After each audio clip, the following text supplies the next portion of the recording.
A cidade de São Paulo é uma das mais populosas do mundo, possuindo 12 milhões de habitantes, dispostos em uma área de 1.500 km². A cidade é, atualmente, uma grande metrópole e aparece na 23ª posição de cidade mais influente do mundo, segundo estudo da Civil Service College de Singapura e da Chapman University. Pensando nisso, é difícil imaginar que no início ela era um pequeno povoado localizado no alto de uma colina, na região do Planalto de Piratininga.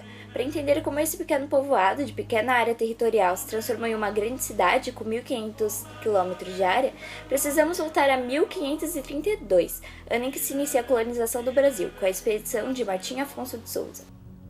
Diante da exploração francesa em território brasileiro, o rei Dom João III enviou o capitão-mor da esquadra e das terras coloniais Martim Afonso de Souza, com o objetivo de combater os franceses, além de procurar metais preciosos e estabelecer núcleos de povoamento. Assim, é fundada a primeira vila em terras brasileiras, São Vicente, onde é desenvolvido o cultivo de cana-de-açúcar. Diante do sucesso da vila, a coroa portuguesa passou a investir na ampliação da ocupação na colônia.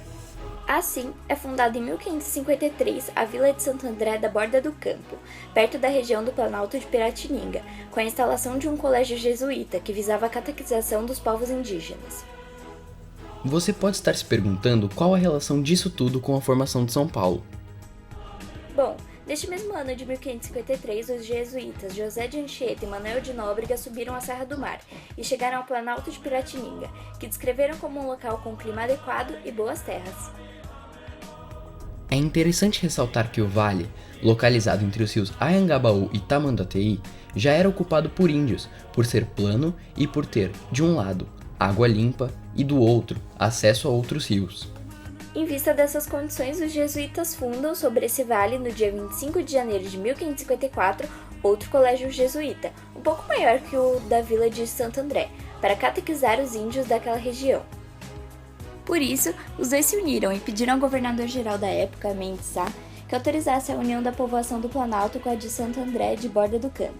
O governador aceitou o pedido e os moradores de Santo André se mudaram para o entorno do Colégio do Planalto.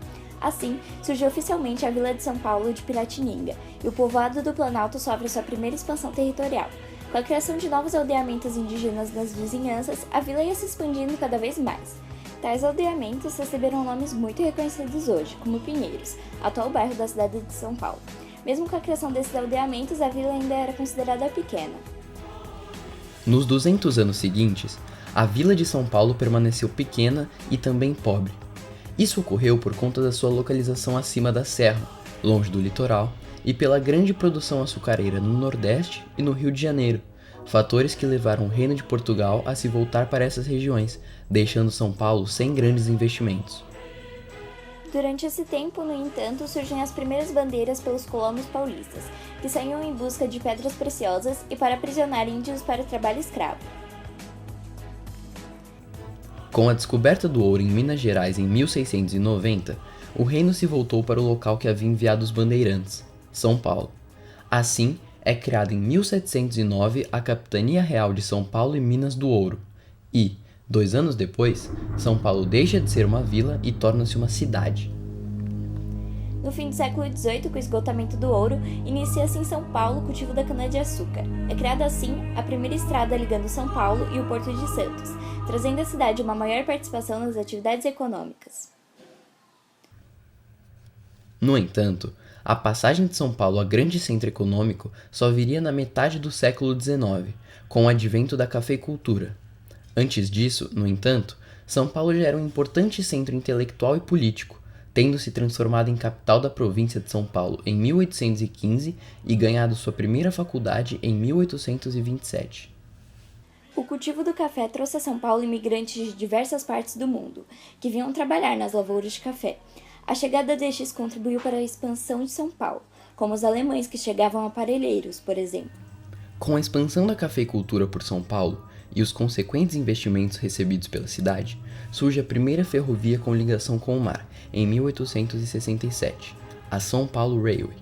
A ferrovia passava sobre o Vale do Tamanduateí, onde se ligava com diversas outras ferrovias. Com isso, São Paulo passa por uma diminuição relativa de seu espaço, pois este não se altera, mas o surgimento das ferrovias causa o encurtamento das distâncias. Diante desse encurtamento relativo, São Paulo vê uma possibilidade de crescer ainda mais.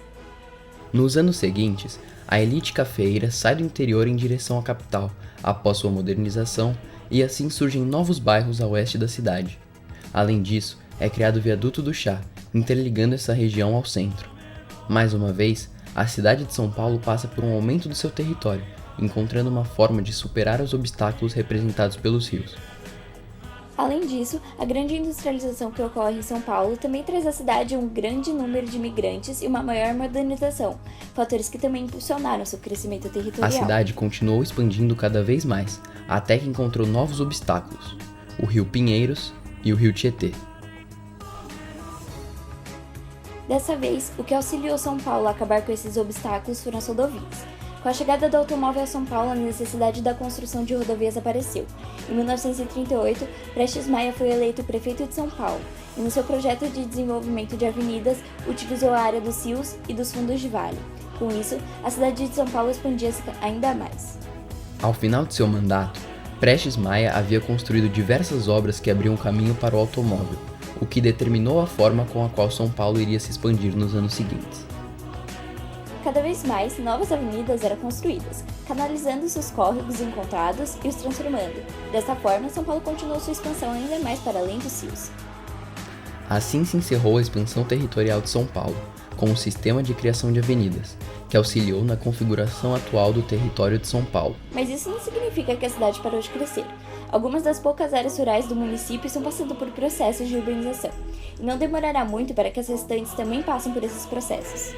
Analisando todos esses acontecimentos, podemos ver como se deu todo o crescimento de São Paulo, que formando-se a partir de um colégio jesuíta em um pequeno vale no Planalto de Piratininga, passou por uniões, investimentos, ciclos econômicos e muitos outros, para se tornar a grande cidade que é hoje. Desta forma, pode-se notar que a expansão territorial, os investimentos, a urbanização e a modernização são os fatores que levaram São Paulo, de colégio, à metrópole.